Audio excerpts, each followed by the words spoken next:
ચલો ભાઈ, ભારત માતા કી. જો આજે હિન્દી દિવસ છે ને, તો હિન્દીમાં એક કવિ થઈ ગયા, રામધારીસિંહ દિનકર. બહુ મોટા ગજાના કવિ હિન્દી સાહિત્યના. એમને હટાવી લઈએ ને તો હિન્દીમાં ખોટ પડે.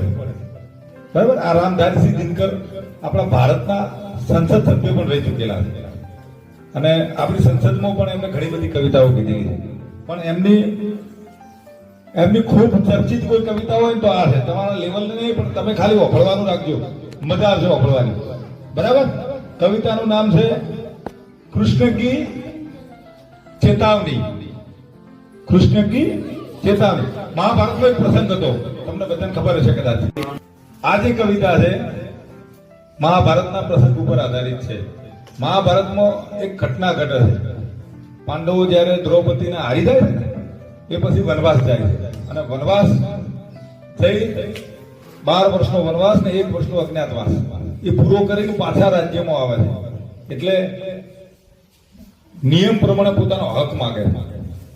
અડધું રાજપાટ માંગવાનું થાય ને, હા, તો દુર્યોધન આપવા તૈયાર હોતો નહીં. એટલે દુર્યોધન ના આપે તો સીધું યુદ્ધ થાય.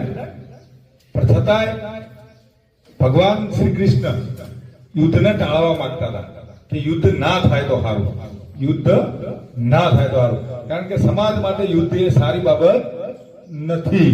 એટલે એમને વચલો રસ્તો શોધ્યો. કયો રસ્તો શોધ્યો? શાંતિદૂત બની અને પાંડવો માટે હક માંગવા ગયા. તો દુર્યોધન તો ત્યારે સંમત નતો.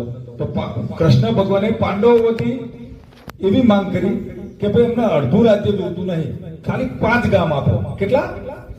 5 ગામ આપો. અમે 5 ગામમાં પાંડવો ખૂબ સુખીથી રહેશે, જીવશે.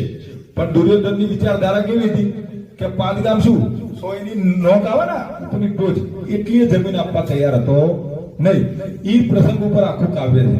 અને આ જે કાવ્ય છે ને, એમાં કૃષ્ણ ભગવાન પોતે કોણ છે? વિશ્વ સ્વરૂપ પરમાત્મા છે. ગુસ્સો તો એમને આવે, તો દુર્યોધનને મનાતો એમનો ગુસ્સો આવે છે. અને આખું કાવ્ય એ રીતનું છે ને, દુર્યોધનને એક ક્ષણની અંદર, હું તો એમ ક્ષણના કરોડોમાં ભાગની અંદર દુર્યોધનને યુદ્ધ પછી જે યાતના થવાની હતી ને, દુર્યોધનનો જે અંજામ થવાનો હતો ને, એ અંજામ પણ એમને એમાં બતાવી દીધો કે શું થશે. તો આપણે બધા શાંતિથી કવિતા સાંભળીશું, બધા આવશે તમને. હા, આપણી મારી પ્રિય કવિતા.